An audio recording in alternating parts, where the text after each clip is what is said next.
अस्सलामुअलैकुम। लाखों करोड़ों दुरूद सलाम खातिमुन नबीन सल्लल्लाहु अलैहि वसल्लम पर। जी हाँ, आज मैंने अपने किचन में बहुत ही मज़ेदार, बहुत ही टेस्टी और यम्मी मीठा मीठा सेब का मुरब्बा बनाया है। बहुत ही आसान रेसिपी, बच्चे बड़ों सबको पसंद आने वाला। जी हाँ, एक मरतबा आप खाएंगे 100 बीमारियों से महफूज रहेंगे। इसको बनाकर घर में ज़रूर रखें। तो चलिए इसकी रेसिपी आपसे शेयर करते हैं। यहाँ पर मैंने सेब लिए हैं, तो देखिए माशाल्लाह से कितने खूबसूरत हैं। तो इनको मैंने बहुत ही अच्छे तरीके से धो लिया और कपड़े से खुश्क कर लिया। कुछ देर इनको मैंने हवा में भी रखा है। तो अब मैं इनको छील लूँगी। हाँ, तो जी यहाँ पर हमने बहुत ही अच्छे तरीके से धोकर और इनके पीसेस में काट लिया है। मेरे चैनल पर जो मेरी पहले वीडियो मौजूद है उसमें मैंने बिल्कुल साबुत सेब का मुरब्बा बनाया था, बहुत ही खूबसूरत बना था। अब ये सेब चूँकि बड़े थे थोड़े, तो इनको मैंने इस तरह से काट लिया। यहाँ पर मैंने ना 1 गिलास से थोड़ा सा पानी ज़्यादा रखा है और इसको गर्म करेंगे हम।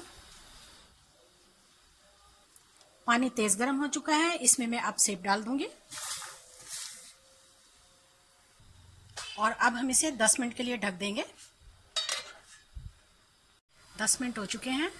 10 मिनट के बाद हम इन्हें चेक कर लेते हैं। हाँ, तो जी माशाल्लाह से ये काफ़ी हद तक जो है वो नरम हो चुके हैं। अब हम इन्हें 5 मिनट जो है वो खुले मुंह पकाएंगे बगैर ढक्कन के।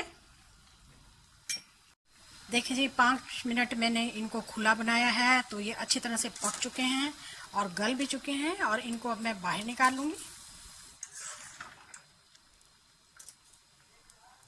तो अब ये हमारे पास सेब का पानी जो है बच चुका है, जो कम हो चुका है। इसमें मैं अब 1 प्याली तकरीबन 300 ग्राम चीनी डाल दूंगी।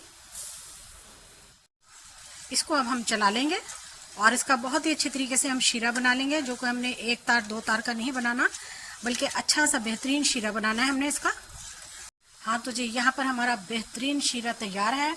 अब मैं इसमें डालने लगी हूँ फूड कलर।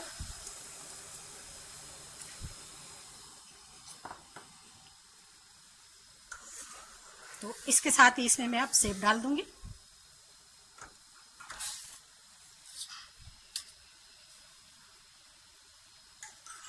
इनको हम बहुत ही अच्छे तरीके से पकाएंगे। हाँ, तो जी देखिए माशाल्लाह से हमारा बेहतरीन शीरा तैयार हो चुका है और हमारा मुरब्बा तैयार है। इसको हम 2 से 3 मिनट के बाद जो है बाहर निकाल लेंगे। 2 चम्मच इसमें मैं सिरका मिला दूंगी। देखिए जी माशाल्लाह सिरका डालते ही इसकी लुक चेंज हो गई है। 2 से 3 अदद इसमें मैं इलायची डाल दूंगी। तो यहाँ पर मैं फ्लेम ऑफ करती हूँ और इसको ठंडा होने देते हैं। फिर इसके बाद हम इसको बॉल आउट करेंगे। देखिए जी मैं अब इसको माशाल्लाह से आपको काट के भी दिखाती हूँ। बहुत ही नरम और बहुत ही यम्मी तैयार हुआ है। ये देखिए। हाँ, तो जी देखिए फिर मैंने कितनी आसानी के साथ बहुत कम चीज़ों से बेहतरीन सेब का मुरब्बा बनाया, जो कि 2 से 3 महीने तक आसानी से आपके पास महफूज रह सकता है। बच्चे बड़ों के लिए बनाएं, ताकत का ख़जाना। बहुत ही 1 हफ़्ता खाएंगे तो अपने अंदर ताकत महसूस करेंगे। बहुत ही यम्मी और टेस्टी रेसिपी। वीडियो छोटी है, स्किप नहीं करनी है। फैमिली फ्रेंड में शेयर करें, लाइक करें। वीडियो देखने का शुक्रिया। जज़ाकल्लाह। अल्लाह हाफिज़।